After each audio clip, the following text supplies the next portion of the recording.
This exhibition is called American Chronicles, The Art of Norman Rockwell. And it's a very large exhibition. It comes to us from the Norman Rockwell Museum in Stockbridge, Massachusetts, which is where Rockwell spent the last 25 years or so of his life. He had a studio there, he had a home there, and before he passed away, he decided that he would like that to become a museum. And so it now houses the largest collection in the world of artwork by Norman Rockwell. And we're very fortunate that they have agreed to lend us several hundred pieces of work by Mr. Rockwell. In this gallery where we're standing now, we have a complete set of 323 Saturday Evening Post covers, each of which was designed by Rockwell. And that's what he's most famous for. From very early in his career, beginning in 1916 until much later, 1963, he worked for the Saturday Evening Post. Not exclusively, he worked for others at the same time, but this is what he was most famous for. People all over the country looked forward every Saturday to receiving their Saturday Evening Post. And it wasn't every issue that was illustrated by Rockwell, but many, many of them were. And as I said here, we have a copy of every one that he did, 323 in all. And we have them arranged chronologically. So you begin in 1916, and you can sort of walk through almost 50 years of American history by looking at these covers. Some of them are directly relevant to historical events, others are a lot more fun and invite you to think about who these people might be and what's going on in their lives. Well, one of the really exciting things about this exhibition is that we have all of these covers, which, as I said, is what he's best known for, but we also have more than 50 original oil paintings done by Rockwell.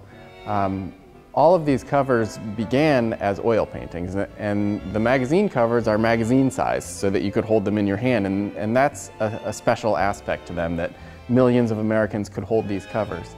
The oil paintings that were used to produce the covers, of course, are one-of-a-kind, unique originals.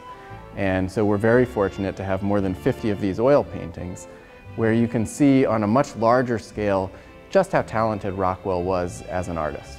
We absolutely see people with a great sense of nostalgia. We have a lot of visitors who can remember actually receiving some of these covers, probably not the earliest ones, but some of the later ones. And they'll really spend a lot of time in this gallery looking at all the covers. And then we have others who say, wow, when they see the oil paintings, I didn't realize just how talented he was. And then the other interesting thing about this exhibition is that we have the covers, we have many of the paintings that came before the covers, but we also have in the final gallery of the exhibition work from later in Rockwell's career. After he stopped working for the Saturday Evening Post, he started working primarily for Life magazine and Look magazine. And with those publications, he was able to engage with more sensitive types of material. He was very interested in the civil rights movement that was going on in the 1960s. He was very interested throughout his life in political events, but the Saturday Evening Post wanted things to be clean and tidy and happy. And so he wasn't permitted to delve into these touchier sorts of issues.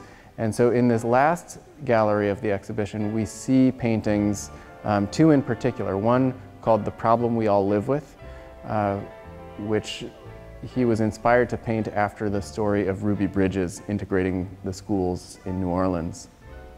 And then another painting, or series of paintings that he did, called Murder in Mississippi, which was inspired by the murder of 3 civil rights workers in Philadelphia, Mississippi in the summer of 1964.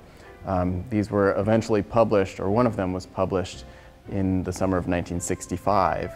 And we have a lot of material related to Rockwell's working process. So we see some photographs, we see some newspaper clippings, we see his handwritten notes, we see his typewritten notes, we see his correspondence with the editor of the magazine, we see letters to the editor after it was published, and so we get a great sense of how he was actually working and how deeply these issues really touched him. Norman Rockwell is widely recognized as one of the most famous, the most popular, the most prolific American artists of the 20th century.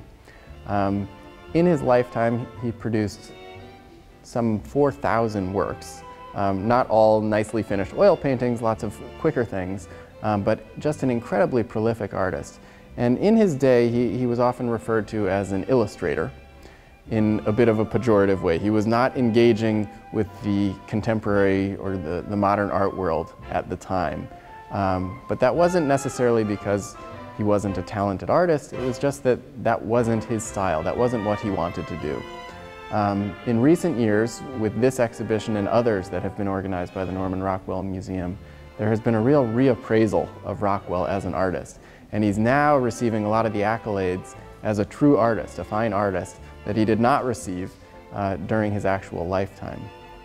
And so we're very excited to have the exhibition here to offer to the people of Tampa and visitors to our museum to judge for themselves. And I think you'll see in many of these paintings, the pure emotion is something that is definitely art.